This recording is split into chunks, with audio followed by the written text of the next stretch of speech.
So in the bus now, we're just pulling up all the floor. There's already got a wooden base in, which Danielle said is good to keep in. You can put your wooden floor straight onto that. We've took all the seats out now, and we've been mapping out on the floor where we're gonna put everything. We've got on Thursday I'm seeing a dude who's going to give us a quote on fitting solar panels. I'll work out whether it's cheaper to do it myself or whether it will be better for him to do it. We're going to go for probably 3 solar panels and 2 batteries. What else? Yeah, it's actually getting certified as a 5-seater on Thursday also. That was a bit of a touch of good luck because we thought we needed a lot bigger of a process to turn it from a 23-seater to a 5-seater, but apparently they've changed the rules and regulations now in New South Wales, so it's not as big of a deal.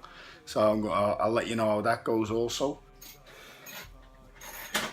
Turns out the floor needed to come up, and it's not coming up so easy. It's coming up in little bits at a time. I've just got home from work and the builder was here with Danielle. He's a friend of ours. He's a good builder. It's good to speak to someone who really knows what they're doing.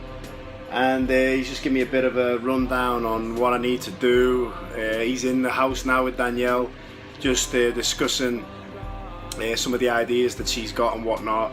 And yeah, so things are taking shape. So hopefully once the ball gets rolling, we get a lot done in a short time. Okay, so I've just took it to get its certificate to be certified as a 5-seater instead of a bus, but the mechanic couldn't do it. It needs a HVIS certificate, which he said's pretty easy to get, but there's non-local, he reckons. So I'm gonna have to go to the RTA and then go down that road. So I'll have to put that off, but we're still gonna go and see the solar panel guy today, and get the lowdown on that, and hopefully get the solar panels sorted, get a price and what have you. So today I've took a day off work. This van, this bus, the more I'm driving it, the easier it is. I'm really starting to enjoy driving it. It's for anyone who wants a bit of a rundown on the van. This is the non-turbo version. It's the 94 model. It's a 4.2 diesel 6-cylinder, and apparently they're tough as anything. And you know, this is the bus that and the engines that Toyota built their reputation on. So the mechanic told me this will go around Australia 20 times. He was really happy with it, so we'll see how we go. Also yesterday, Lex, the builder, he spoke to Danielle, and he's basically given us a list of things we need to get. Things like the sink and the fridge and all the rest of it. We can start to get to work. And he said roughly once we get the ball rolling, if everything's in place, there's no reason it shouldn't take around about 10 days to actually complete, start to finish, which I was really excited about. The sooner that we're in the bus living, the sooner I'm not paying rent, and the sooner we get travelling around Australia. So it's exciting times. Look where we live. Such a beautiful place. Australia's amazing.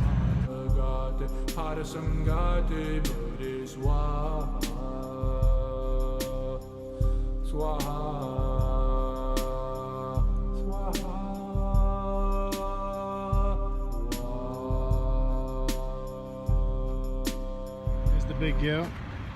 That's how we park. So It was good to go for a bit of a run there in the bus, just to see what it's like on fuel. I don't know whether it's because all the seats are out and it's obviously, you know, maybe a lot lighter, but I was actually impressed with it on fuel. The school bus driver that we bought it off, as I said, reckons he was getting like 350 k's out of a tank. But I filled this up before we took off, and I've been doing about 110 k's, which is about 70 miles an hour. I've been just under 3,000 revs. This is for anyone who's interested in buying a coaster. And I'll show you, this is what I've used. Fuel-wise, it's just under a quarter of a tank. So I've just done about 260 k's. So really, I should be getting about 500 k's out of a tank, which isn't too bad. Yeah, so I'll be honest with you, I'm happy with that. I was thinking I might have to get a bigger tank to go around Australia, which might still be an option. It might be easier to just, you know, put $150, $200 worth of fuel in it and just take off. But as of now, I think that's okay. So far, so good. She drove really well, actually. I do recommend them. They're a good bus. As with all Toyotas, it could do with the 6th gear, just to bring the motorway revs down to like 2,000 revs. But at the end of the day, she's a workhorse. I saw the solar panel guy was a legend. Really nice man, very helpful. And he's going to give us a number of different quotes. One of them is the real full hit. That's with him installing it.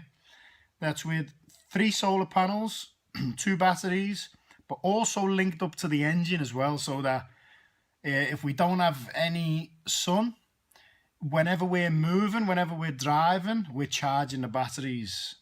And also we're getting a fan fitted by him, and a pump for a water pump for the kitchen.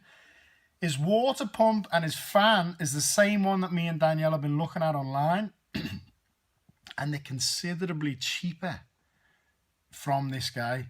So if I do end up going with this man, he's a really nice man. I'll give you all his details. And when it's all finished, when he's installed it, or you know, I can. I'll give you all his details if I decide to go with him. He's very helpful though. I mean, he even said to me, he said, as far as fitting the solar panels goes, he said it's pretty easy. He was confident that me and the builder could do it. It's like not much of it. It's a bit of a no-brainer. So we could buy the package from him and do it ourselves. But Lex, the builder, he said always, in his opinion, don't scrimp on electrical work. You know what I mean? It's better to get it done proper. And this dude, the only place we found in Australia really on his products, and I think on his workmanship as well, he gives a 2-year warranty. So you can't really beat that. And I think he's quite reasonably priced as well. So we'll keep you up to date, and yeah, stay tuned.